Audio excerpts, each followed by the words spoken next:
tumeamua kufanya kampeni nyumba kwa nyumba, kitanda kwa kitanda. Na hii ni ujumbe mahususi kufikia wagonjwa ambao hawajiwezi, ambao wako kitandani, na tumewafikia na wametuelewa. Na hili zoezi ni endelevu. Tutaendelea mpaka tumalize ubalozi wetu. Sisi hapa kwenye kata tuna balozi 15. Na sasa hivi tumebakiza mabalozi 3. Kwa hiyo tunaendelea na hii kampeni mpaka kieleweke. Wito wangu kwa Tanzania ni tunawaomba tarehe 29 wajitokeze kwa wingi ili waipigie kura Chama cha Mapinduzi. Ili chama kishike dola na chama kipate udhamini wa wananchi ili waweze kuendelea kuongoza nchi hii na kuwapatia wananchi maendeleo. Ila tunaomba wale ambao wanajidanganya kwamba tarehe 29 watafanya maandamano, naomba wasijitokeze.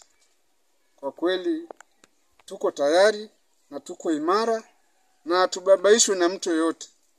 Sisi tutatekeleza azimio la katiba ya Jamhuri ya Muungano na tutapiga kura tarehe 29. Asante ndugu mwandishi. Kwa majina naitwa Nasibu Abdalla Mariki. Mimi ndiye mgombea udiwani kupitia Chama cha Mapinduzi kata ya Karoleni.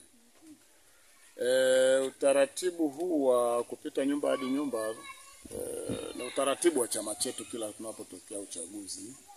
Na sababu kubwa ni kwamba sisi tunaamini tunapofanya mikutano ya hadhara, si watu wote wanapata ule muda wa kuja kwenye mikutano.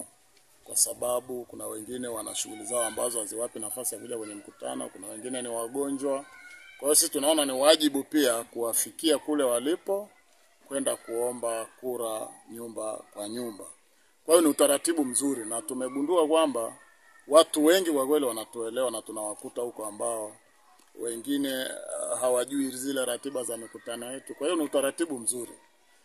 Lakini kwa idadi ya wapiga kura kwenye kata yetu tuna wapiga kura 6526 hivi. Na nikuhakikishie kama sio 95% basi ni 98 ya kura zote zitakwenda kwa wagombea wa Chama cha Mapinduzi. CCM oye! Mimi nafikiri nitakuwa na machache tu ya kuongea kwa sababu kama nilishaona maendeleo nitaongea yapi tena ya kuongezea kwamba labda ya nyumba kwa nyumba kwa ajili ya kuomba ili kumalizia maendeleo au kuendeleza maendeleo. Sawa? Hatuwezi kuanza moja kila siku. Tunatakiwa twende mbili muendelezo. Sawa. Twende na 3.